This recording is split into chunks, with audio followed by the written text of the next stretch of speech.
We've all heard rumors that Social Security is going to run out of money. Obviously, we don't know exactly when, and there's been a lot of things that have been proposed in effort to kind of talk about this issue or solve this issue. So in today's episode, we're going to be talking about that. Should you take Social Security early? Should you wait until your full retirement age? Or should you take at 70 when your benefit is the greatest? That answer varies a little bit for everyone, but we're going to share our take on the whole, should you take Social Security early just to get what may be possible? I'm joined in the studio today by my dad, Marvin Music.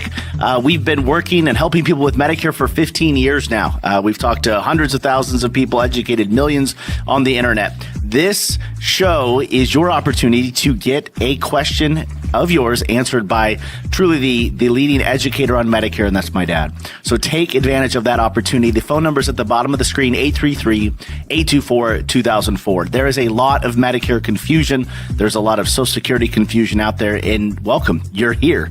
You've come to the place where that can be demystified, because once you get to the bottom of it, Medicare is not really that confusing. It's been made confusing by so many insurance carriers and so many people that are trying to sell you something. But at this show, we're not here to sell you anything. We're here to simply walk you through the basics of Medicare, help you understand it so you know what plan works for you. And if you have questions, call in. We're not going to sell you anything. Our company is MedicareSchool.com. We're a team of licensed brokers. So after the fact, if you need help, we can help you with Medicare supplement plans, Medicare Advantage plans, prescription drug plans, whatever it is, we're here to serve you for life. Okay, so Dad, let's talk about this. All right. Well, let's begin with the kind of the magical date that just came out, and that is that by 2033, so less than 7 years from now, 6 years and a few months, they predict that the Social Security Trust Fund will be depleted. Okay. Depleted fully? Depleted fully. Now, listen, that's the Social Security Trust Fund. Okay. Yeah. So what that means is that Social Security really is kind of a pay-as-you-go system. Okay. Today's workers are paying for today's retirees. Okay. And so what has happened through the years is there has been a surplus, and that's called the trust fund. And so there's basically two types of trust funds. We have the trust fund that's for old age and survivor insurance, right, for people retiring and survivors, and then we have the disability trust fund. The disability trust fund is not it's not a problem. In fact, they say it'll last to 2090. Why is that? Well, because there's fewer people that take from that particular trust fund, and so it's just stronger. That's all. But the main problem right now is 2033. The old age survivor insurance trust fund will be depleted. So what we're saying is this: Social Security is not going bankrupt, but what it has right now is a cash flow crisis. More is going out than's coming in, and so that trust fund is slowly being depleted, and we're saying it's going to be gone by 2033. So, which means this: that then it'll just be the taxes that are coming in through payroll taxes, right? Yep. And so that's all we had. Meaning, if Congress doesn't make some type of an adjustment, and we know they're going to do something, we just don't know what yet. But if they don't make an adjustment, that means that the average benefit in 2033 would be reduced by about 24%. Okay, so roughly a quarter. So if someone's getting a $2,800 benefit, they're going to only get $2,100. So on average, it's about a $700 reduction. So that's substantial. That is a lot. With the millions of people that are on, and so everyone would take a reduction. And so the issue is right now, the biggest problem really, Josh, is that you got all kinds of baby boomers that have been retiring. I think baby boomers are 47 to 64, something like that. So they've been retiring in large numbers. And now what's happened, life expectancy is much longer. When they started Social Security back in 1935, they had no idea people were going to live to the length they are living now. Also, Josh, we have a real problem in our country in that we have lower birth rates. We have fewer people that are working. So, and that's been going on a while. Exactly right. And so all these things have led to this Social Security problem. And so really the question we're addressing today is, what should people do? So I want to talk a little bit about, I think my view, and my view is, I'm just my opinion, but I think that if people do decide to take early, we know they can take at 62. Right. The problem is they're going to lose 30% of their full retirement age benefit Anyways, so you're going to get a reduction if you take a 62, and we know there's going to be a potential reduction in 2033. But again, if there's some adjustments by the government, I think there's going to be some for sure, then you're really locking in a long-term loss if you take now. That's my view. And not only are you going to lock in the loss, but if you keep working, and most people are still going to keep working, well, you're going to be very limited as to how much money you can make, called the earnings test. So right now, if someone is 62 up to the year they turn full retirement age, they can only make $24,480. So they're getting a reduction. Yeah, going to get a reduction. And then they're going to get another reduction because they're probably going to keep working. Exactly. If the whole idea is like, I'm able to work, I just want to get what little money I can when I can. Yeah, so if someone is really concerned there's not going to be some type of a correction, by the government, and if they're just working a part-time job, take. Yeah. But you're still going to get a reduction because if we take if my full retirement age is 67, I take it 62, I've lost a full 30%. Okay. And if I keep working, if you're above $24,480 a year, now all of a sudden they're going to start withholding some of your checks anyways. Of which you'll get that money back eventually, but it's prorated. So my point is, if someone has a good paying job, they're making $60,000, $70,000, $80,000 a year, I still would wait if I were them, because you're eligible, but they're going to reduce it. So that's my view. If we have a part-time job and we think it's going to be depleted in 6 years, we'll go ahead and take it. It's fine. But I think the earnings test is going to impact most people today. So let's talk about it. So let's say your benefit was $2,000 at your full retirement age. Right. You start early, which is 62. You're going to have a 30% reduction. Right. That means you're going to get $1,400. So let's say you continue to work there. So how does the math work? Like, to where that earnings test has reduced all of their potential income. Okay, they take $1 for every $2. Yeah, right. For every $2 above the earnings test, let's just make up a number. Let's say it's 40,000 above. Okay, so okay, is that decent? Well, I mean, what's the base? Is it 24,000? 24,480. Okay, so and if they're at 1,400, then 24,480. If they stay below that, there's no penalty. So just what I'm saying to you is just add 40,000 to it. So now you're at 64,480. So for every $2 above that, they're going to reduce your check. So they do it on an annual basis. Yeah. So you can do the math on that. Yeah, I am 24,480. So essentially, if you have a job that's making over $58,000, you're not going to get a check. Zero. That's exactly right. So because it will have been reduced because you took early, and then 100% of that will go away through the earnings test. That's exactly right. And that money is set aside, but they're just going to recalculate your benefit at full retirement age, so it's not going to be a lump sum payment. Yeah. So there's no reason. And what I'm saying, most people are above that. Yeah. Because you take $58,000, that's someone that's making what, 20? What would that be? Divided by what? $29 an hour. Yeah. Okay. Most people today are making above that. Right? About 20, 40. I always do 28. Yeah, exactly right. So I do 2,000 hours in a year. So I just see no benefit in doing that. Yeah. Not only, go ahead. So let's talk about, so somebody who is, let's say they're already retired and they're done working. They just, I'm done at 65 because I'm starting Medicare. I've worked for 45 years. This is it. I've got retirement nest egg set up. What about them? Yeah. Is the strategy okay? Like, let me take what I can when I can? Yeah, I think so. If they're comfortable with that, because I can't sit here and predict what's going to happen. Who knows what's in 2033. So if they're more comfortable taking it, because here's why: if they do take early, we know that if they live to be probably 82 to 85 or beyond, then they may be disappointed because they could have, had a greater amount. But if their life expectancy is low, no one in their family lives much past 80, they can go ahead and take. Okay, so let's talk about that break-even point, because I think there's like 3 camps in my mind. There's probably 1,000 camps, but 3 big ones. I think Social Security is going to run out of money, so I'm just going to take money now. If I can, I'm going to continue working.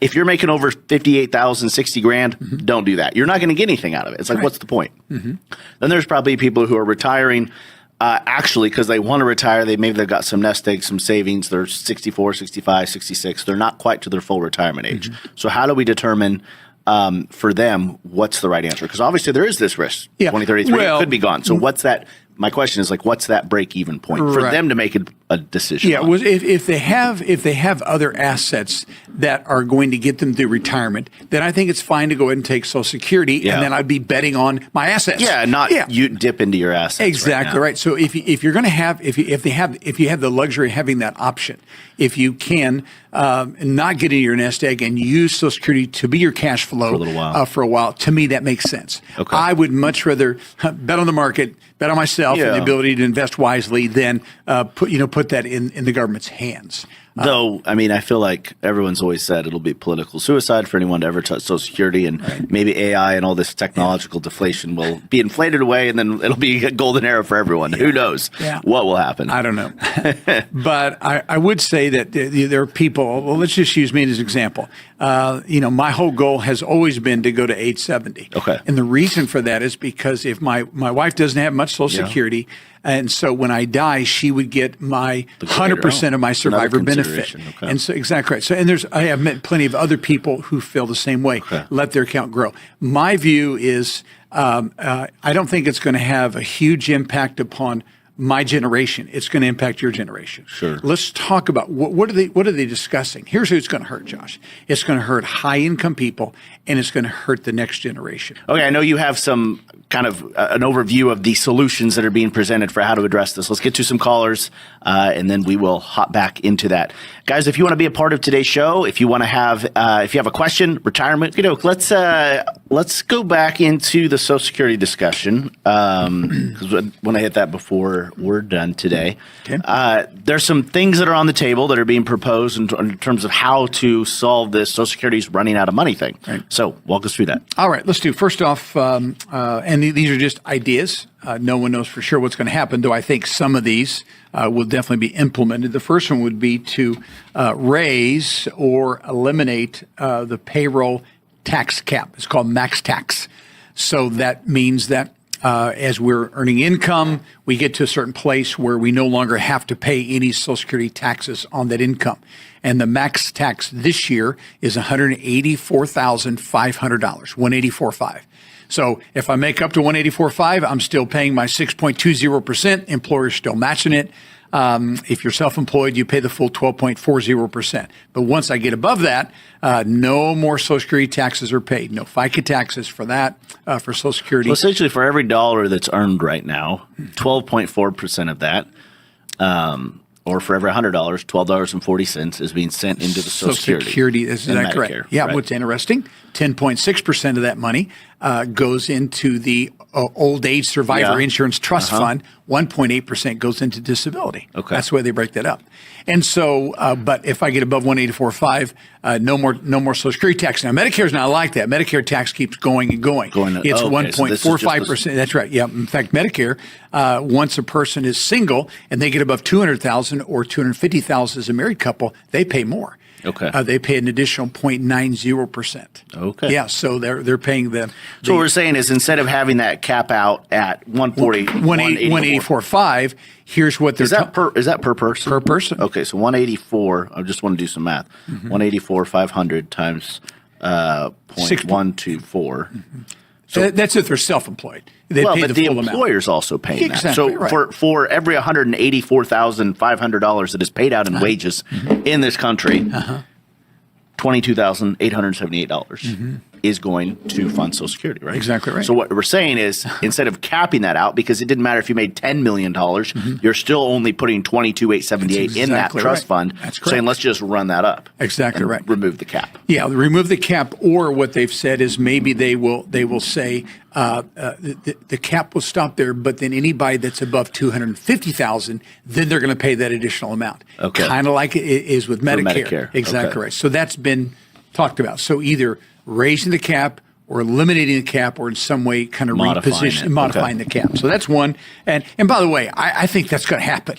It would kind of make sense. Yeah, and they could change the 12.40% too. Raise that to 13 or 14 or whatever. So there's which I think hurts more lower income workers, right? Yeah, absolutely. So that's an issue. They also, which I think is going to happen, this wouldn't affect me, it would affect you, but that is to raise the full retirement age. So like 75? Well, no, the talk right now is 69. Oh. So they'd move from 67 to 69. By the time I'm around, it'll be like 80. Yeah.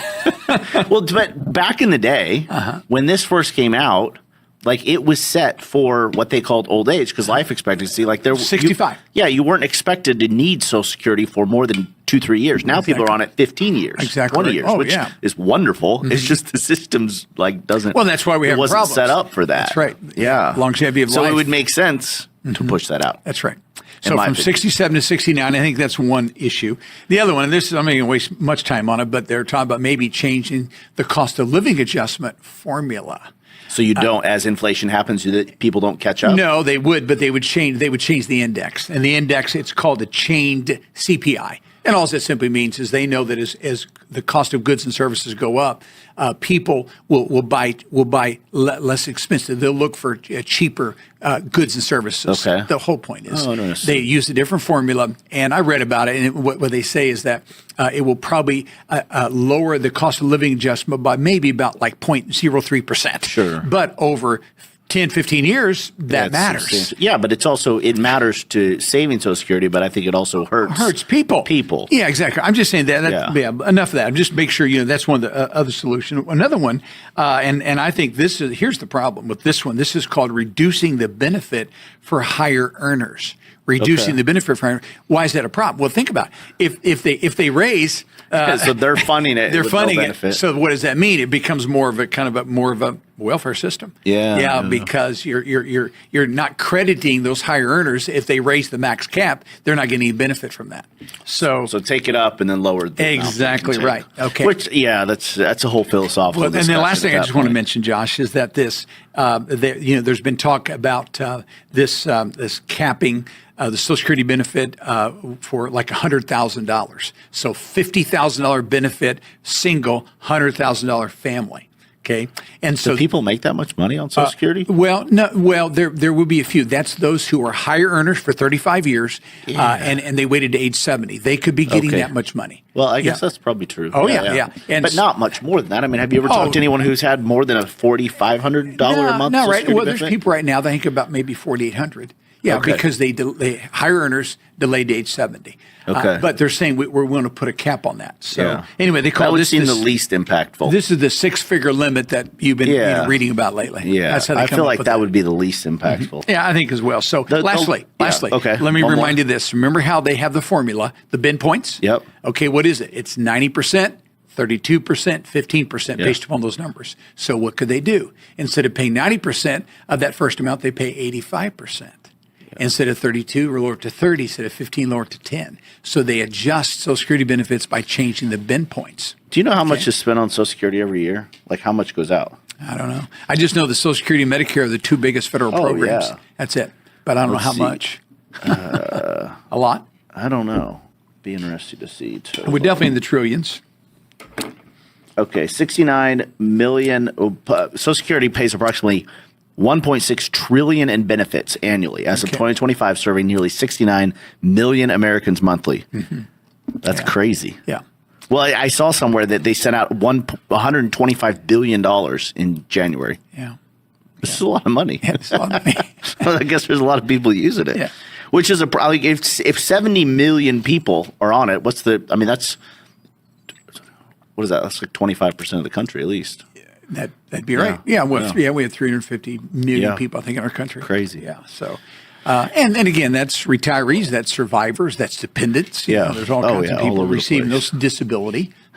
Right. And so I'll conclude this way. So when we talk about reform, you basically have two buckets. You're either going to have to increase revenue or decrease benefits. Yeah. Okay, so obviously there's going to be a combination of both. They're going to have to do both of those. And so I'm of the opinion that they will make some corrections. Now, the sooner the better. They keep kicking the can down the road. This is no shocker. Everyone knew this was going to happen because it's a political, issue. But I think the sooner the fix it, the better. Because the longer they kick the can down the road, the more difficult it's going to be to make a correction that's not so drastic. So chances of them making a correction in the next 2 years. Do you think they're going to deal with it? I don't know. I feel like whoever does it needs to do it in the first year of their term. Yeah. Right? So they can be the bad guy. I don't know. It just sounds like political suicide. Yeah, unless I think some of these changes have to be made in a way that it doesn't hurt current people. Like for me, I would expect. Yeah, you're doomed. Yeah. For this. So, yeah. Yeah. Okay, let's get to our first caller. We've got Colleen in Illinois. Colleen, are you there? I am. Hi, welcome to Medicare School Daily. What are your questions? I thought I saw on the website that you guys have other options for people that are looking to get the retirement situation in order. I'm physically 65, but I haven't retired from work yet. Sure. Like a CPA type of thing. Do you guys, are you involved with that? Do you mean like financial, like wealth advisors, that sort of stuff? Yeah, probably something in that arena. Yeah, for sure. We have a company. It's a sister company of ours. My dad and I own it, but it's a kind of a whole separate division. We can definitely help you with retirement, income planning, that sort of stuff. Absolutely. Is it physically in your same office, that area? Or, I live in Illinois. Yes. And I was hoping to meet with people personally because sometimes the internet's hard to. It is physically. So we started helping people virtually back when COVID happened. Obviously kind of changed. So we've helped so many people with their retirement finances just virtually. But we don't have an office in Illinois. We're in Overland Park, Kansas.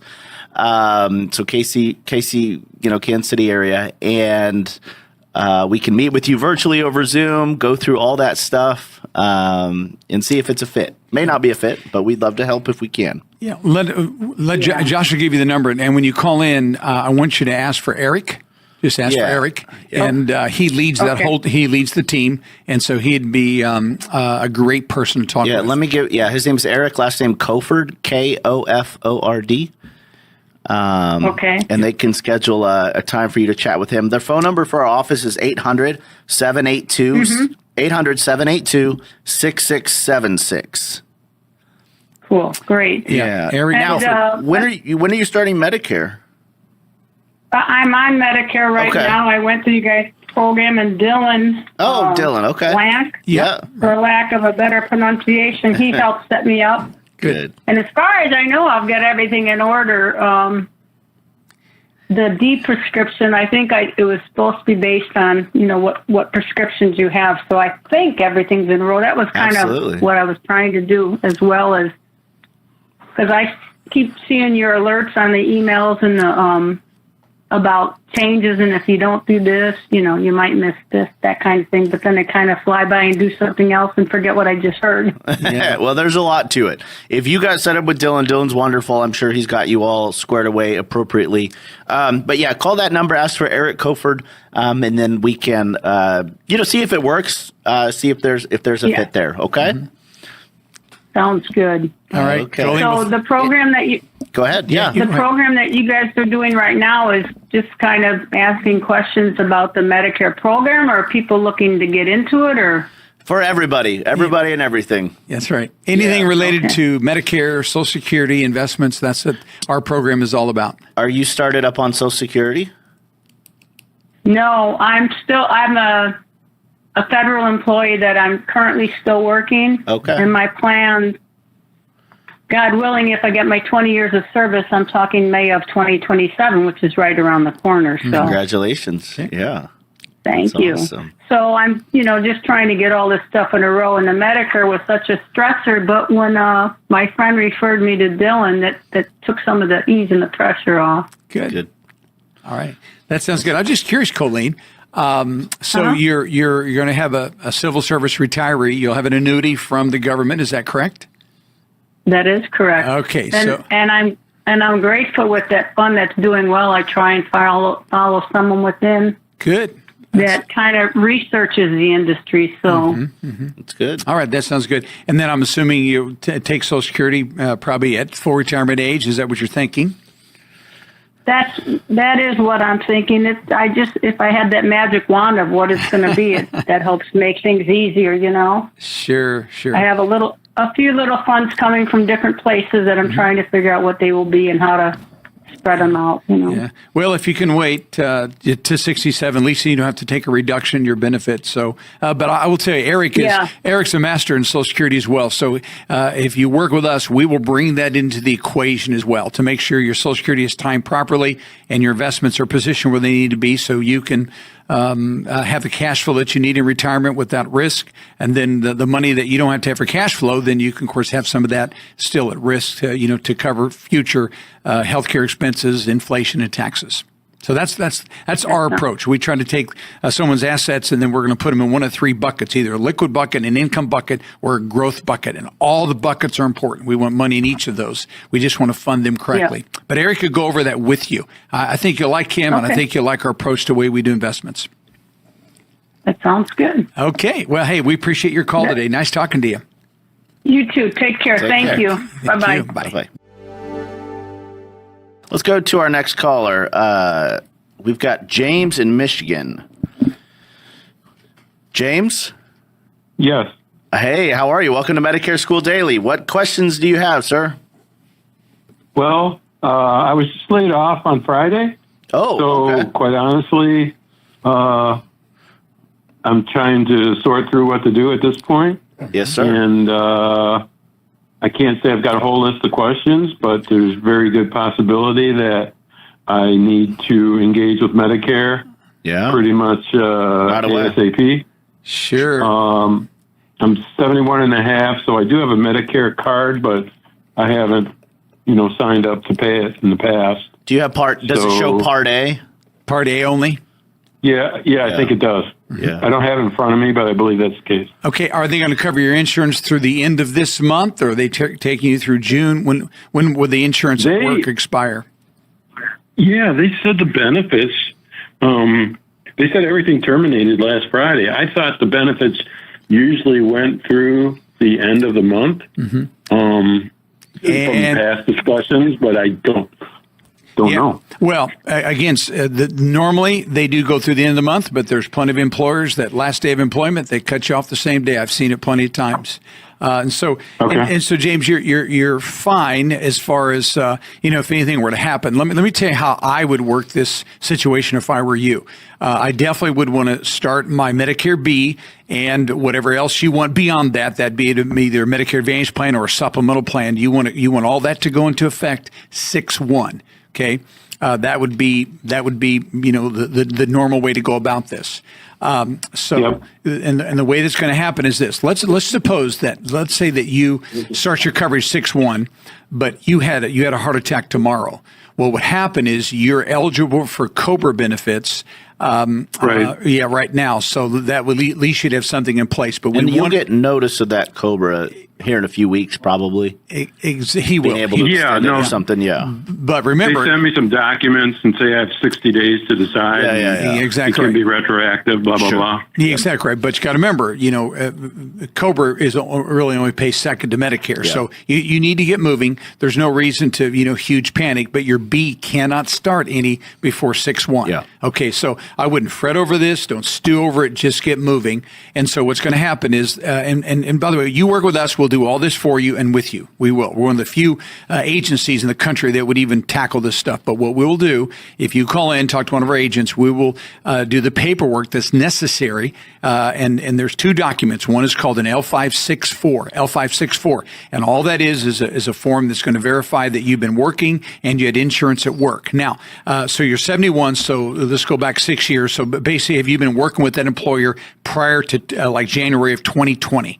How long you been with them? Okay, same employer. Yes. So we only have to have one form. So the L564, we will complete that paperwork for you, at least your portion, and then you're going to send it to your HR department, and the HR department is going to complete it. And by the way, if they're local, you can give it to them, or if you just want to email it to them, it's fine. They'll complete it, get it back to you. That's the L564, verifying credible insurance. Did you write that down? Yes. L564. Okay, good. So that's necessary. And again, we'll do this for you if you work with us. And then the other form your employer does not do, you would do it, and that's called the CMS 40B. CMS 40B. Very simple form. Again, we'll take care of it for you, but what it's for is to tell Medicare when you want to begin your benefits. And so the critical part about that form is to put in the comments section, please begin my Medicare B 6/1/2026. So the L564 verifies you have credible coverage. You can come into Medicare, no penalties, no problems. And the 40B tells them when you want to start your Medicare. And then after that, you have to decide, how do you want your Medicare to work? Do you want a supplemental plan or do you want an Advantage plan? My view is if you can afford a supplemental plan, or they're not crazy high, Josh can give you some prices here. He'll run some prices here while I'm talking to you. So what's going to happen is you have to decide which system you would like to use. Now, if you've never done so, if you don't feel like you're familiar enough to make a decision, what I'd recommend, go to our website. And the website is MedicareSchool.com.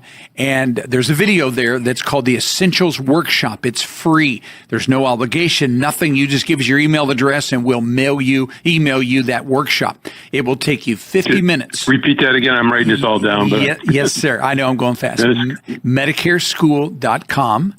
That's our homepage. And then on our homepage, you'll see a place where it says schedule an appointment or watch a workshop. You really need to do both, but I want you for sure to watch the workshop. It's about 50 minutes long, and I promise you it's going to teach you A to Z everything that you need to know of how the Medicare system works so that you can then make a confident choice whether you want a supplemental plan or you want an Advantage plan. They're both Medicare options. I would say this to you.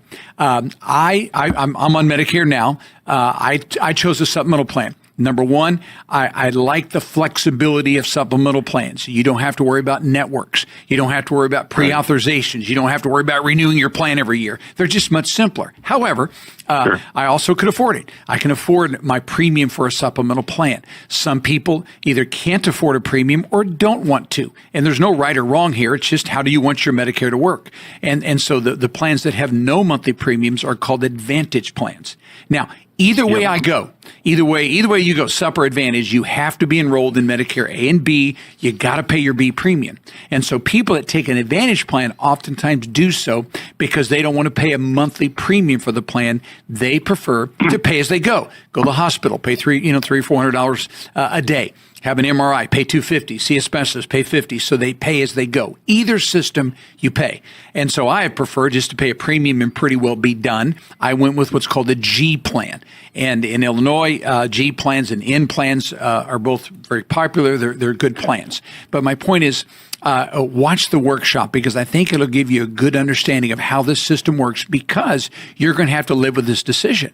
If you take an Advantage plan and you stay on the Advantage plan for more than a year, now you're going to have to be on that for the rest of your life because if your health changes, you will no longer be able to get one of the supplemental plans. And so that's kind of where I lean. I'm not saying Advantage is bad because it's not bad, but it's going to be a different system. So I'll quit yakking about that, but I want to make sure you're clear on that. So let's go through it. One quick question. Do any of those cover dental, or is that something completely separate? Yeah, it'd be separate. Now, sometimes your Advantage plans will give you a little dental benefit, but majority time it's only preventive. So I wouldn't call it a real dental plan. You would have to get a dental plan. Now, let me ask you this: are you single or married?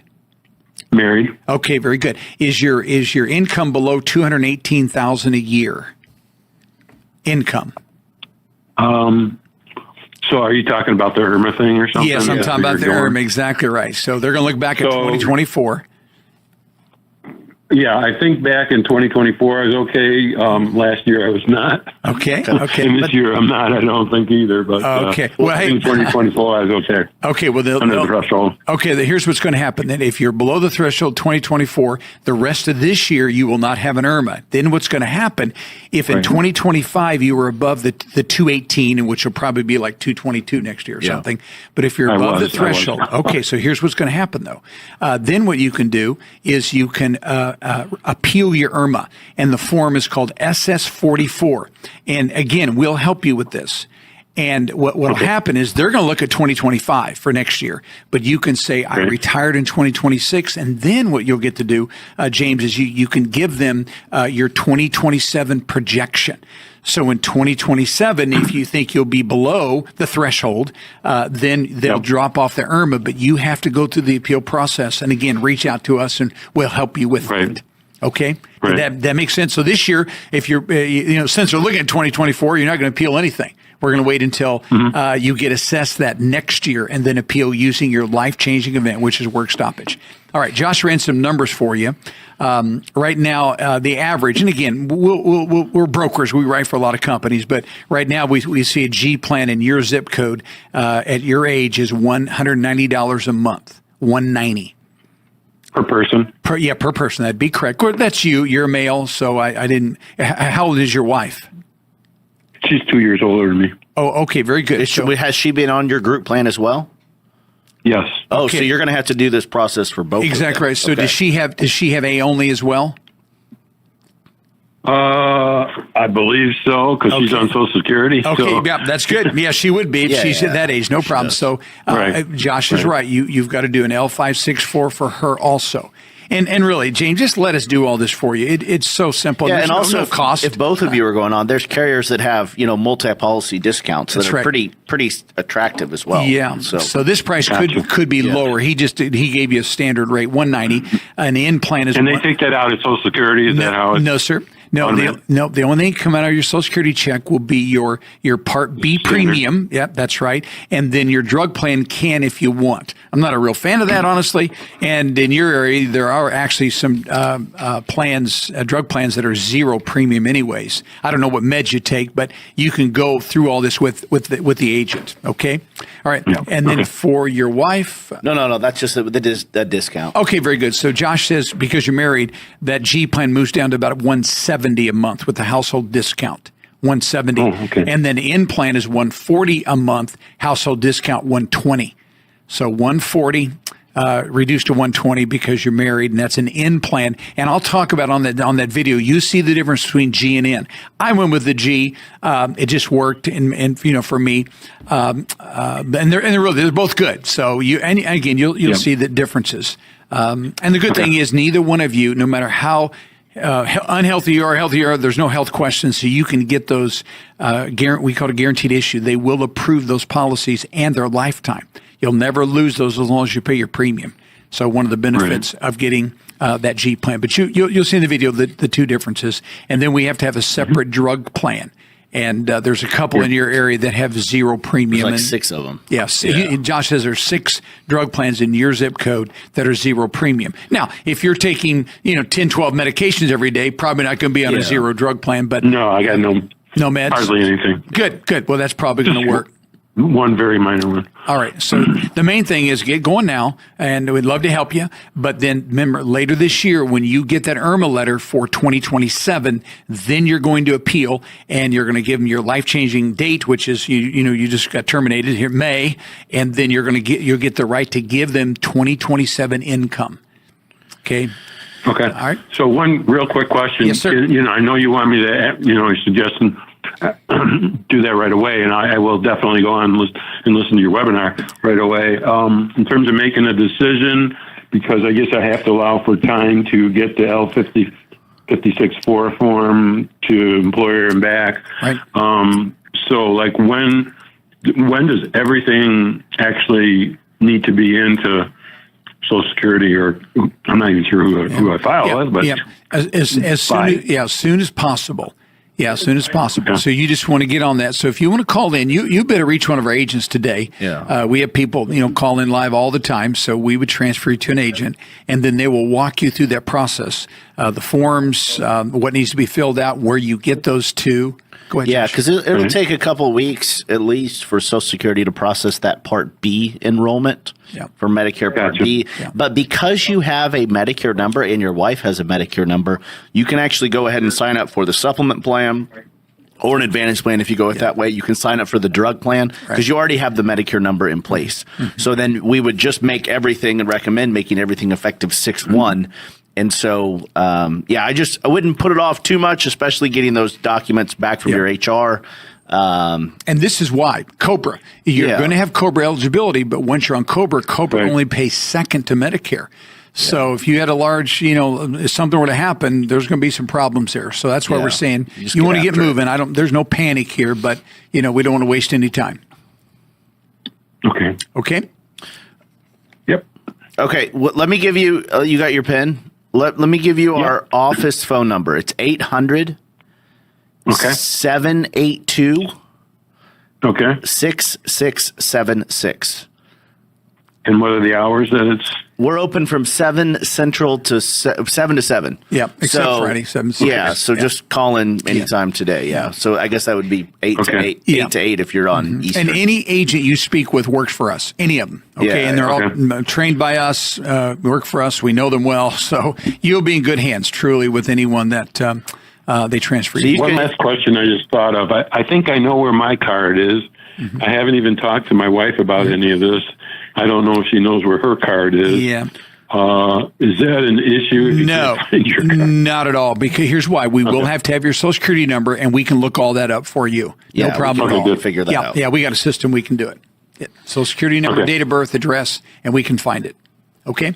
Okay. And then you all get new cards anyways. So they'll once that B paperwork has been processed, then they'll send you a new A and B card. The number's the same, but you're going to need that L564 and 40B for both you and your spouse. Right. They're going to need. They're going to be separate. So form for each one, right? That's right. Yeah, sir. Because both of you are going to be assessed the IRMA because you filed. Do you file a married filing a joint return?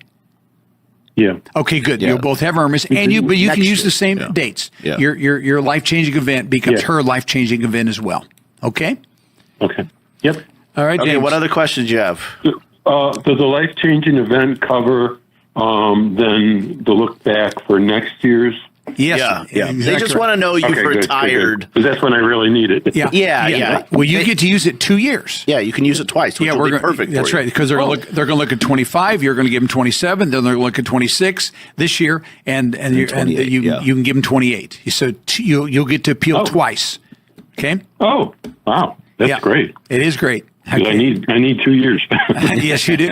All right, sir. I helped my son buy a house last year, so I took a big withdrawal.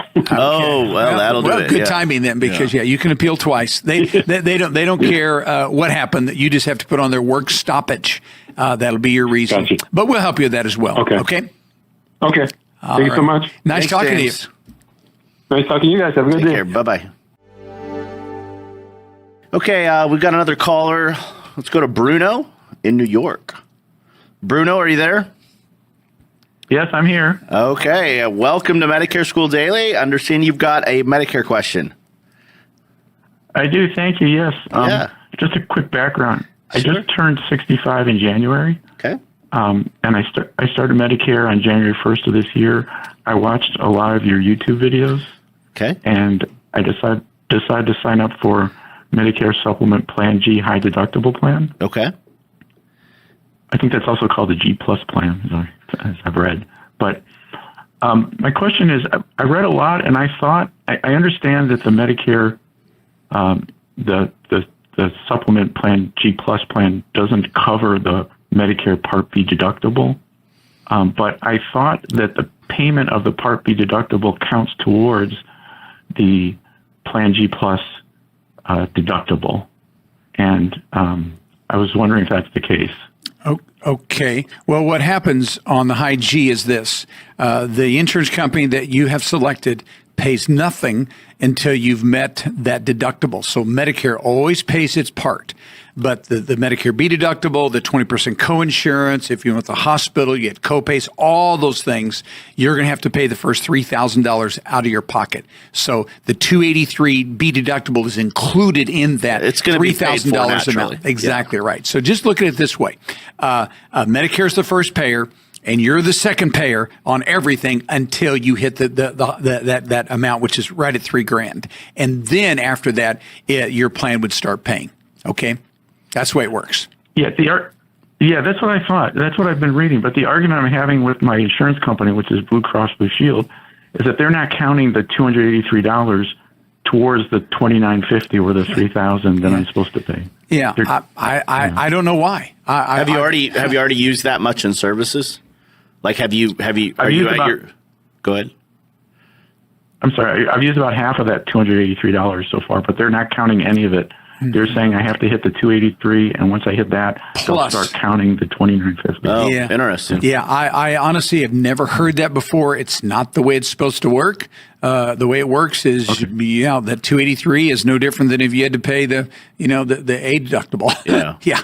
I mean, I've just never heard that. I'm really sorry, but If you end up hitting all the way through 3,000, which I hope you don't, call us back and let us know how they end up calculating that. Really sorry, Sounds but it makes no sense Yeah. because basically that's just another gap. That gap is no different than the excess charge or the A deductible, the copays on skilled nursing. I wonder There's what the just G no plus is. I've never heard of that. Yeah.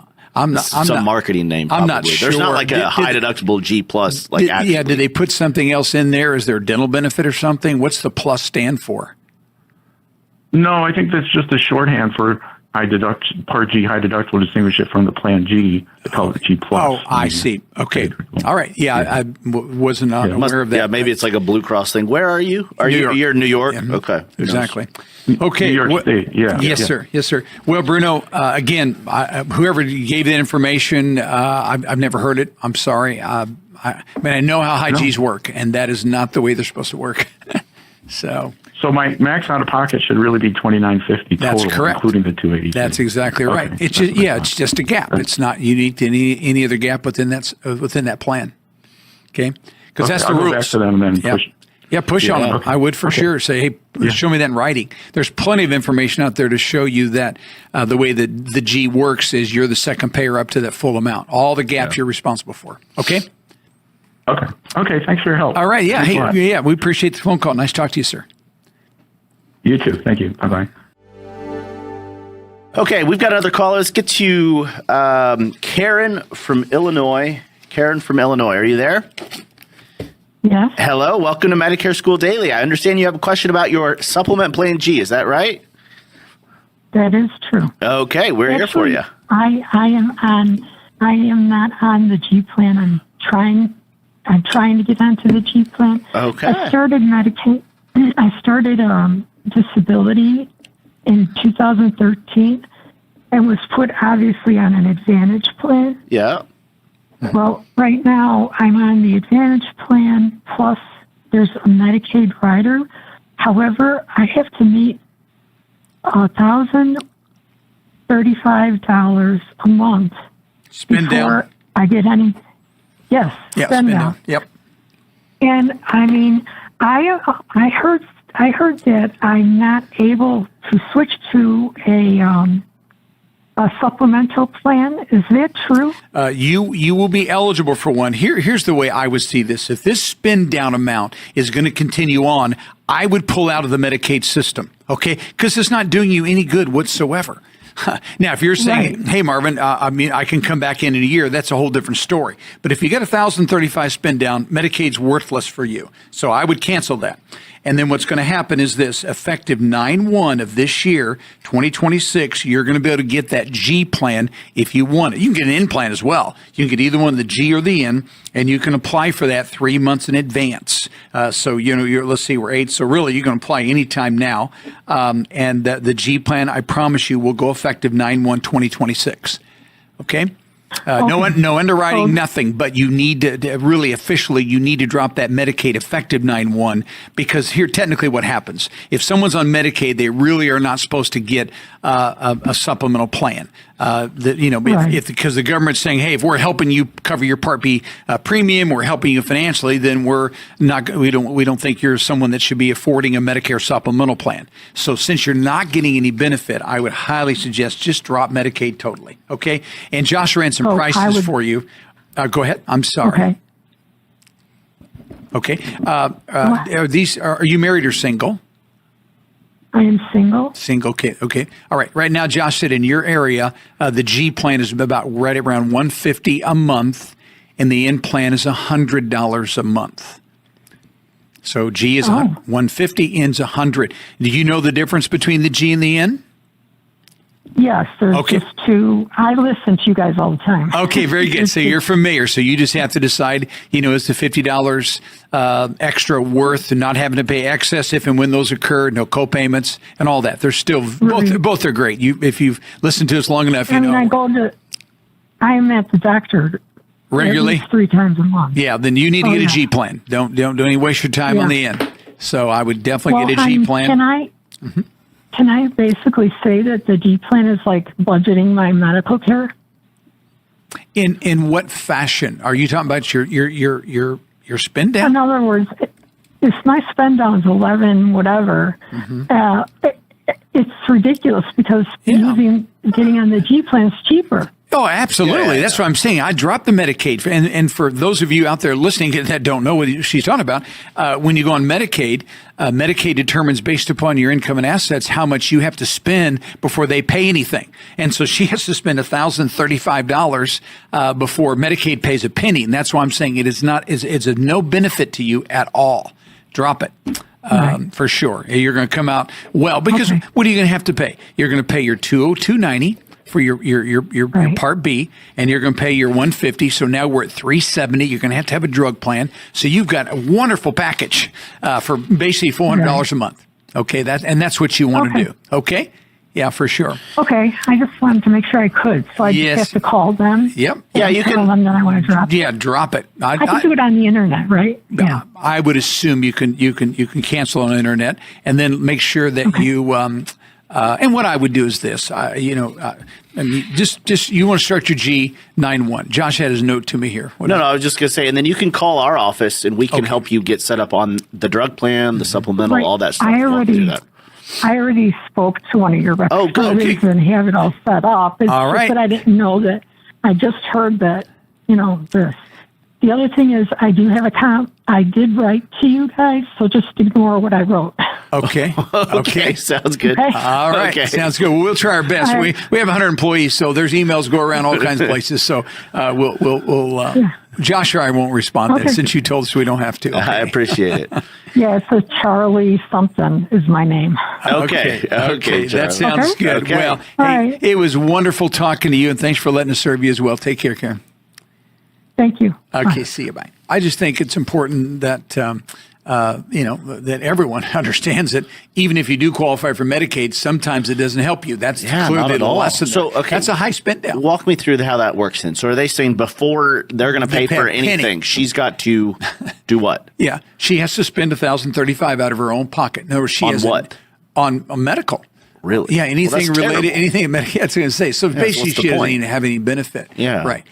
So somebody sold her like a D-SNP plan or something, or what's the? Well, it could be in Illinois that maybe below 65 you cannot get a supplemental plan. I assume that's probably what's happening there. They follow the federal guidelines. But the good news is she knew, maybe because she's been watching our show or reading or whatever, that when she turns 65, she's treated as though she's new to Medicare. Yeah, we call it the IEP2. She has a once-in-a-lifetime right now to go ahead and get that Medicare supplement plan that she wants without any medical qualification. Doesn't matter that she's on disability. Exactly right. Now, when someone has a $50 a month spend down, maybe that's worth it, especially with Part B being $202.90. Yeah. So that makes sense. But when we have that kind of, I say it this way: if you got to spend down this $250, $300 a month or more, probably just get rid of it. It's not really going to help you.